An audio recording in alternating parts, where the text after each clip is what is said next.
Hello, Morongo Basin, and listeners around the world online at Z107.7fm.com.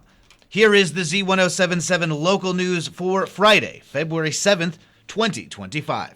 A Yucca Valley man is alleged to have led deputies on a short pursuit before being arrested on suspicion of drugs and being on parole. On Wednesday, San Bernardino County Sheriff's deputies attempted a traffic stop near Old Woman Springs Road and La Brisa Drive in Yucca Valley. They say that the driver failed to yield and led deputies on a short pursuit.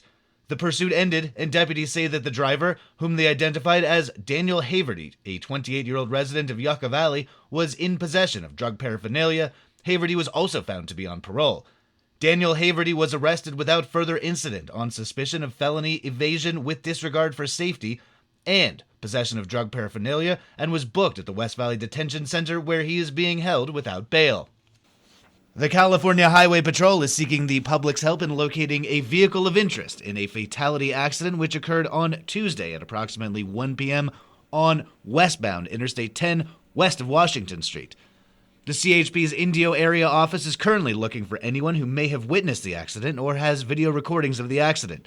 Additionally, they are looking for the driver of a black Chevrolet Trailblazer with black wheels and silver trim who may have witnessed the accident. Carolina Neverett de Leal, a 49-year-old resident of Coachella, was killed in the collision.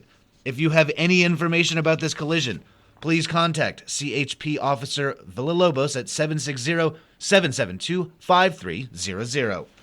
As part of its final weekend, King of the Hammers will hold its largest events today and tomorrow. That means an increase in traffic, large trailers, and tourism throughout the Morongo Basin. King of the Hammers is an annual off-roading competition held on private land near the Johnson Valley off-highway vehicle area. Its final week typically brings tens of thousands of off-roading professionals, enthusiasts, and fans to the ticketed event for days, overnight, or weeks-long stays. In addition to tourism dollars, the event brings additional off-roading traffic to desert areas as enthusiasts gather to recreate outside of official King of the Hammers events. Records show that the San Bernardino County Sheriff's Department has already stepped up enforcement for illegal or unsafe off-roading in the Landers and Johnson Valley areas. If you're heading to King of the Hammers, Z107.7 urges you to recreate safely and responsible. And for everybody else in the Morongo Basin, be mindful of trailers carrying large OHVs, especially on Old Woman Springs Road. Last night, the local activist group, Morongo Valley Residents Against the Tower, held a meeting in Covington Park's multipurpose room to spread awareness of the ongoing opposition to the communications tower proposed on BLM land on the top of the Morongo grade. Reporter Gabriel Hart was in attendance and joins us with this recap. With over 40 concerned residents in attendance, organizers Sarah Fernandez and Evan Hoffman-Jastrzemski began their impressively thorough slideshow presentation, chronicling where the community is at with their opposition to a communications tower proposed by Interconnect Towers LLC, a development that activist research claims will encroach on the community's quality of life. The opposition has built steady momentum since 2022, and the activist group has recently accumulated over 560 signatures to their petition. Jastrzemski said that BLM is currently analyzing comments from the community, which is step 5 of 8 in the NAPA environmental assessment and land use plan amendment process. Fernandez said another round of public review and comment can be expected. Fernandez and Jastrzemski re-emphasized the tower development's various detriments to the community, including a 37% decline in property values due to combined health risks, compromised views, and noise pollution, increased fire danger from the tower's 3,000-gallon fuel storage, and risks to wildlife. They included a quote from the peer-reviewed academic periodical The Appraisal Journal from 2005 stating, quote, "Cell sites are risk factors for certain kinds of cancers, heart disease, neurological symptoms, and other effects, linked to the fact that radio frequency fields penetrate exposed tissues," unquote. The activist group recently called on tribal leaders to gain their insight and assistance.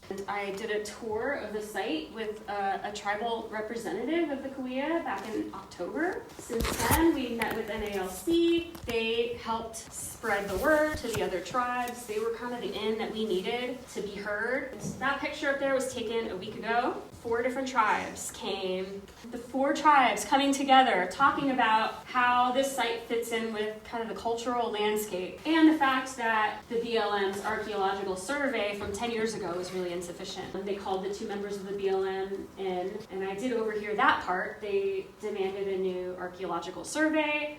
a geologic survey to determine the depth of bedrock. They said until all of those documents are generated, they're not going to be able to give their recommendations to the BLM. So really, it kind of puts the project in limbo until they complete all of the documentation that the tribes are demanding. Fernandez and Jastrzębski said that to approve the project, BLM must sign a FONSI, or Findings of No Significant Impacts, which is likely to prove difficult given the evidence the activist group has gathered. But if BLM somehow approves and issues the FONSI, the group will file a protest and appeal. Reporting for Z107.7, this is Gabriel Hart.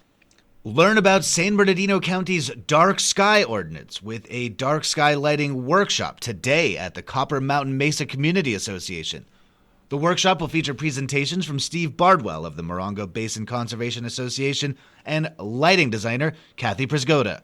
A range of topics will be covered, including the importance of preserving dark skies, tips for selecting attractive, effective, and compliant lighting, how to bring existing lighting into compliance, and strategies for discussing lighting concerns with neighbors. This community event is free and open to everyone. It starts at 6 p.m. today at the Copper Mountain Mesa Community Association, located at 65336 Winters Road in Joshua Tree. There will be a book sale at the Joshua Tree Branch Library, hosted by the Friends of the Joshua Tree Branch Library. Most books will be on sale for 50 cents each, with some paperbacks for as little as 10 cents each. The book sale will be held tomorrow from 9 a.m. to 3 p.m. at the Joshua Tree Branch Library, located at 6465 Park Boulevard. All proceeds from the sale go towards activities and programs for the library. The Emblem Club 411 of Yucca Valley is celebrating the installation of new officers at a ceremony tomorrow afternoon. The installation of officers will be performed by Emblem Supreme, President Molly Velez of Ohio, and her corps of officers. The ceremony is tomorrow at 1 p.m. at the Yucca Valley Elks Lodge. Though devastating fires in Los Angeles are mostly under control, the topic of fire safety remains an enormous concern throughout Southern California, and especially here in the Morongo Basin. Eric Sherwin, Public Information Officer for San Bernardino County Fire, was recently interviewed by Gary Dagnot on the Z107.7 Up Close show.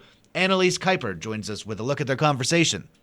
With the entire show focused on fire and how to prevent it, Eric Sherwin was a wealth of information regarding how to protect your family and property. The most important place to start is at Zone 0, which is the first 5 feet from the edge of the structure or home, as the men discuss further.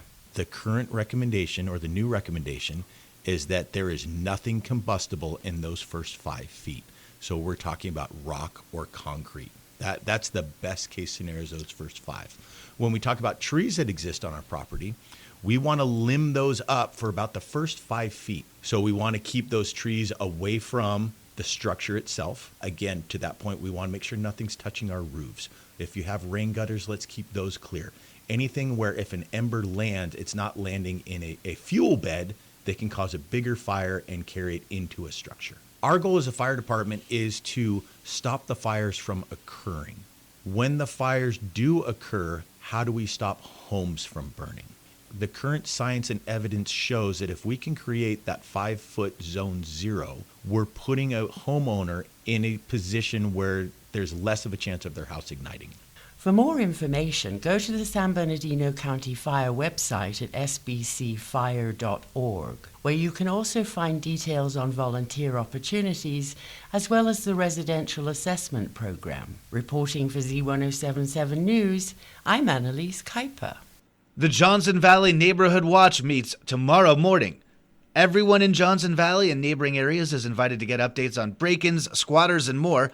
The meeting will be held at 10:30 a.m. at the Johnson Valley Improvement Association, located at 50567 Quailbush Road in Johnson Valley. That's our local news. Hear local news 7 times a day, 7 days a week at 7, 8, 9, noon, 4, 5, and 6. If you hear about news happening, let us know. Email us at tips@z1077fm.com. Reporting for the Morongo Basin News Leader, the award-winning Z107.7 Local News, I'm News Director Jeff Harmatz.